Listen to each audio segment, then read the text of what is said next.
So most people know that Donald Trump is from a lineage of, kings and nobles and all of that, okay? But, God never wanted the kings and noble, and it doesn't matter whether it's presidents or kings. It's all the same thing. If you look into all of the presidents, all of our leadership at the highest levels, they all are cousins to each other through royal lines, okay? So it's all the same thing, Donald Trump. We know it is. What I would like to say to Donald Trump isn't some insult here. What I would like to say is you're just afraid of me. You're afraid of me. You would rather surround yourself with false prophets than actually listen to somebody God's using.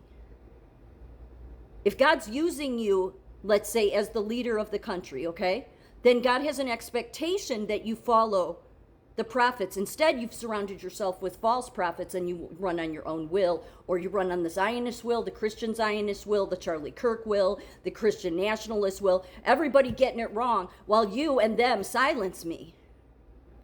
So wouldn't you like to be the true example of what God would like to see? The true example. Because as much as everybody loves to put King David on a big pedestal, he was very flawed, right? And we all are.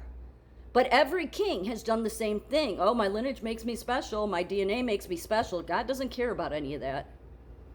He doesn't. He knows the world does. But God himself, his kingdom was prior to the original sin. Everybody has fallen into this, I'm a royal, I'm from special genes, I'm from this. It's like, oh. So while you surround yourself with all your prosperity people, your Zionists, your Christian Zionists, all the people that don't know God, by the way, they only know God on a surface level. I seek him. I've lost everything.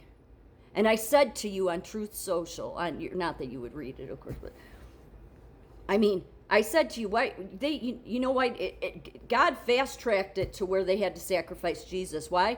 Because if Jesus would have had a bunch of buildings, okay, was building up high-rises, if he would have been surrounding himself with a bunch of gold and a bunch of money and inserting himself into the system, then what would the system have done? The government and the church would have went after him, tried to take his land, take his money. So God said, we're going to fast track all that because we know what happens when they have nothing left they can take from you. They take your life.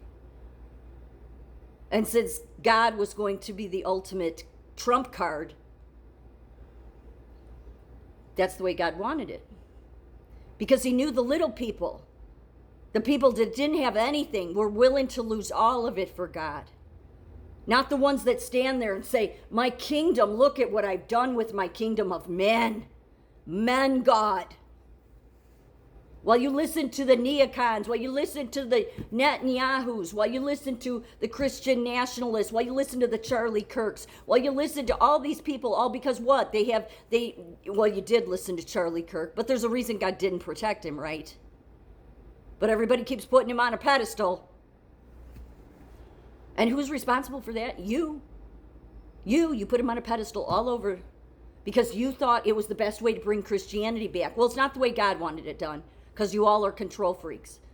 So if you really want to be an example, because God didn't want leaders, he didn't. He wanted to be the God. But if you really wanted to be the entire difference in the world, if you actually, Donald Trump, if you truly wanted to be something that God's never seen before, then you would listen to the people that you're silencing. See, there's a reason people don't want to listen to me, because what I'm saying is radical, but what Jesus was saying was radical. You either want God's kingdom or you don't. I don't know that you do.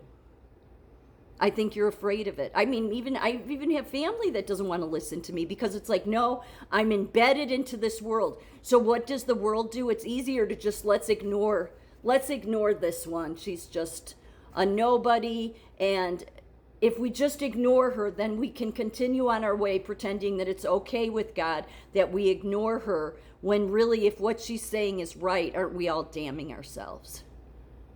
But you're too afraid to look at what I'm saying.